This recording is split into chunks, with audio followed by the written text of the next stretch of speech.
আর এবার প্যারিস অলিম্পিক্সের দিকে আমরা নজর রাখবো। প্যারিস অলিম্পিক্সে ভারতের প্রথম পদক জয়, শুটিং এ ব্রোঞ্জ জয় মনু বাকেরের। 10 মিটার এয়ার পিস্তলে ব্রোঞ্জ জয়। আমাদের সঙ্গে রয়েছে আমাদের প্রতিনিধি ইরন রয়েছে, ইরনের কাছে যাব। ইরন, প্রথম পদক জয় ভারতের, কত পয়েন্ট, কত স্কোর করলো মনু বাকের এবং কত পয়েন্ট মিস করার কারণে রূপোর হাতছাড়া হলো?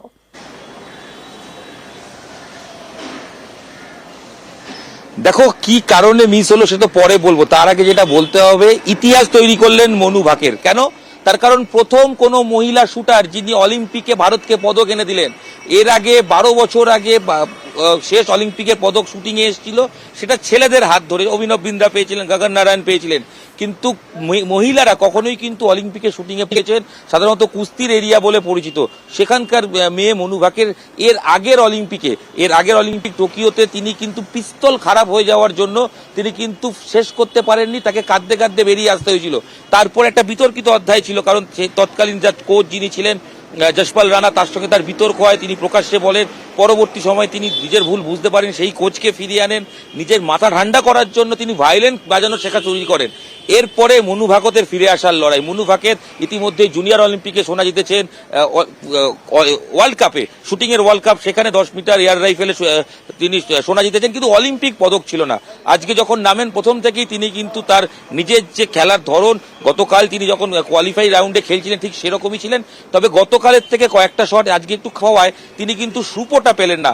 0.1 সামান্য একটা পয়েন্টের জন্য তিনি ফাইনাল রাউন্ডে যুদ্ধ লড়তে পারেননি। তবে যেখানে শেষ করলেন 221.1, এই জায়গাটাও কিন্তু কোথাও গিয়ে কম নয়।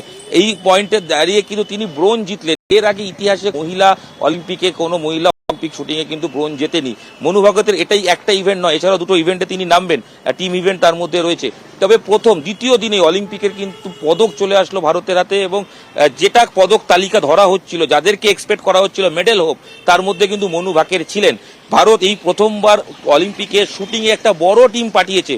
একাধিক প্লেয়ার রয়েছেন, সবচেয়ে বেশি শুটিং এর থেকেই রয়েছেন, তাদের কাছ থেকে বেশ কয়েকটা পদক কিন্তু এক্সপেক্ট করা হচ্ছে। তার মধ্যে অবশ্যই প্রথম সারির নাম হচ্ছে মনু ভাকের, যিনি কিন্তু আজকে প্রথম পদকটা এনে দিলেন। অলিম্পিকের পোডিয়াম ফিনিশ করা মুখের কথা নয়, আমরা জানি জয়দীপ কর্মকার বাংলার শুটার, তিনি অল্পের জন্য 4th হয়েছিলেন। এই 0.1 0.2 হিসাবটা অনেক বড় অঙ্ক হয়ে যায়, 4 বছরের অপেক্ষা করতে হয়, কিন্তু মনু ভাকের সেই স্বপ্ন পূরণ করলেন। গত টোকিও অলিম্পিকে তার পিস্তল খারাপ হয়ে যাওয়ার জন্য তিনি জিততে পারেননি, তার আক্ষেপ ছিল, কাঁদতে কাঁদতে বেরিয়েছিলেন। ঠিক 3 বছর পর, কোভিডের জন্য 1 বছর পরে হয়েছিল, তাকে কিন্তু হাসি মুখে দেখা গেল, পোডিয়ামে দেখা গেল, ব্রোঞ্জ পদক হাতে আর জাতীয় পতাকা হাতে। সব মিলিয়ে অলিম্পিক ব্রোঞ্জ হলেও ইতিহাস। ইরন, অনেক ধন্যবাদ। অলিম্পিক শুটিং এ ভারতের প্রথম মহিলা, 12 বছর পর শুটিং এ প্রথম পদক। মনু ভাকের বাবা তিনি কি জানাচ্ছেন শুনুন। पूरा देश खुश है। मनु ने शुरुआत की है ओलंपिक में मेडल से, और देशवासियों का बहुत धन्यवाद करता हूं। अभी एक बार बात तो हो जाए, उनका फोन ही बंद है अभी। बात होने के बाद में ये है कि एक बार देशवासियों को एक होता है ना कि टॉनिक मिला है, तो आई होप कि वो और अच्छा करेगी अगले 2 महीने।